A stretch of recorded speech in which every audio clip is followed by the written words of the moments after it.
तय किया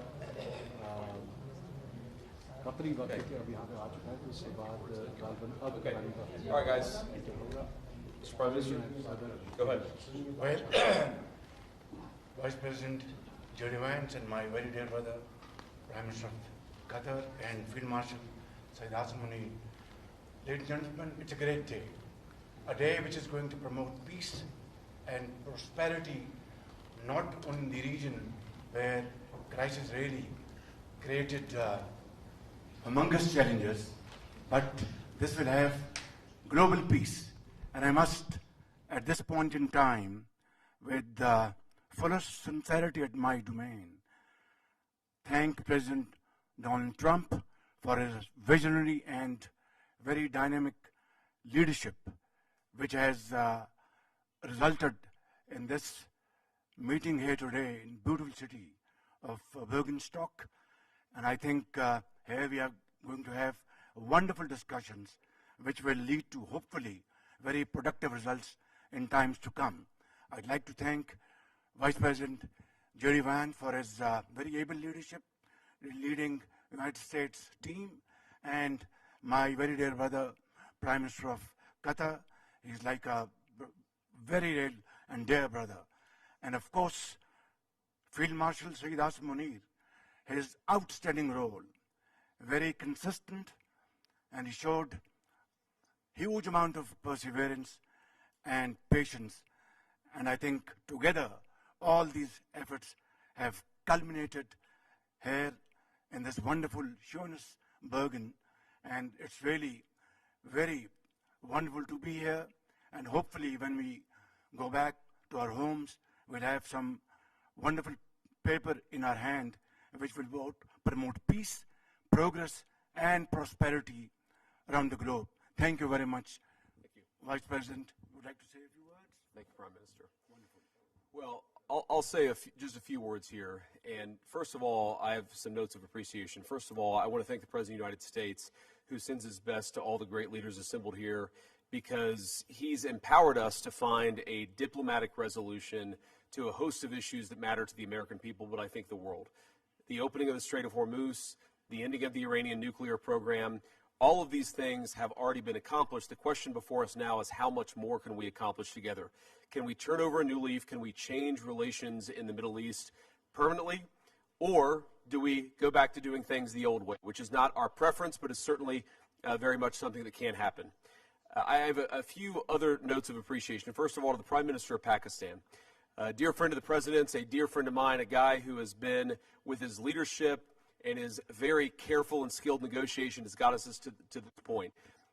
To his Field Marshal in Pakistan, Asim Munir. I will say that since Field Marshal Munir welcomed us with the Prime Minister in Islamabad, I have joked that I have two very, very important people in my life, an Indian and a Pakistani. The Indian is my wife, and the Pakistani is Field Marshal Munir. And I've probably talked to Field Marshal Munir more than I've talked to anybody else over the last 3 months. Would not be here without his statesmanship. He is, of course, a military leader, but I think he's shown himself to be a great diplomat. And, of course, who's an amazing friend of the United States of America, but has been also an important part of getting us to this point. I think it's important for the American people, but people all over the world to appreciate that what's brought us to this moment is the President's leadership and the President's willingness to see a Middle East that is much different 10 years from now than it was 10 years ago. And what we're trying to accomplish here is something very simple. Through diplomacy, through working together to transform the Middle East, where Iran and the Gulf have been at war with each other, or at least have had very unfriendly relations, where Iran has been a driver of regional instability. Now we see a future where everybody can work together to promote peace and prosperity for everyone. What we have already seen back home in the United States is lower gas prices. We've seen the free flow of oil and gas. We've seen peace. And now we're trying to build on that to see if we can build something even better and more sustainable for the future. This is a historic meeting. Never before, outside of Islamabad and here, so outside the last few months, never before has the Iranian and American leadership met at such a high level. What the President has asked us to do is turn over a new leaf. to transform our relationship with the people of Iran and to extend an outstretched hand that says to the people of Iran that if your leadership is willing to give up being a driver of regional instability, if they are willing to give up nuclear weapons ambitions for the long term, then the United States is willing to fundamentally transform our relationship with that country. That is certainly our goal. We've already made great progress over just the last few hours, and I expect that we'll make additional progress in the hours to come. Thank you all. Is it possible just one question, Mr. Vance? The main issue is Let Sheikh Mohammed speak, please. First of all, I would like to welcome you here, Mr. Vice President, Mr. Prime Minister, your leadership and Field Marshal leadership actually initiating that process. That's what brought us here today.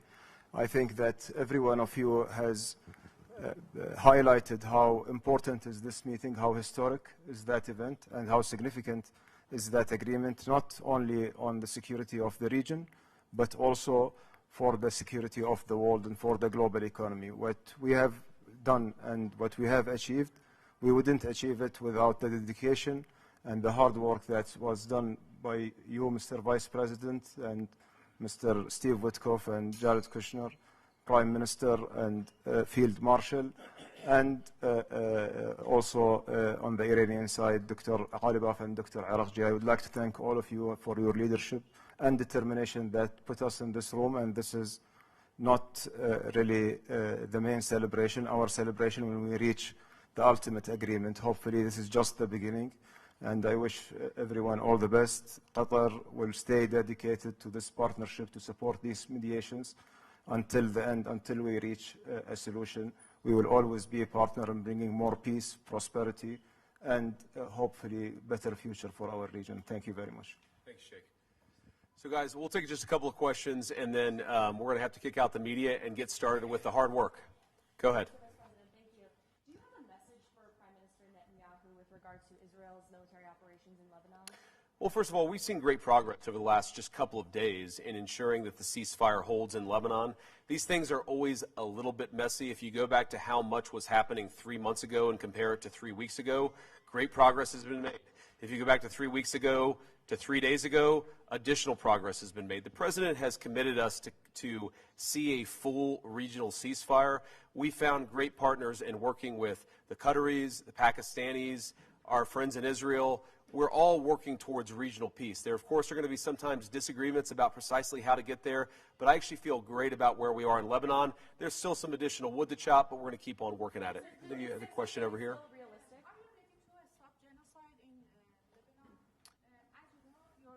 Alignment.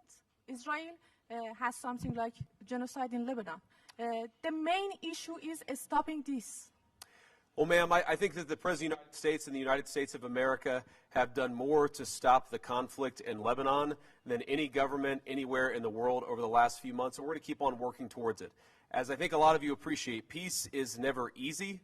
Peace always requires a little bit of work. It always requires a little bit of give and take. But the President of the United States is committed not just to peace between the United States and Iran.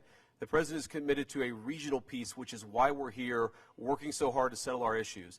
The one last comment I want to make is what today really represents is the beginning of a technical negotiation that's not going to solve every disagreement, but is going to allow us to sit together as teams for the first time really in history to figure out what matters most to the respective parties, to settle those issues, to solve those issues, and get to a better tomorrow. The reason why the political leadership of the respective countries is here is because we wanted to, first of all, set up the structure for these technical negotiations, and second of all, make sure that our teams have our full support and know they can always call on us to break through any barriers. We got a lot of work to do. We're excited to do it. Thank you all for being here.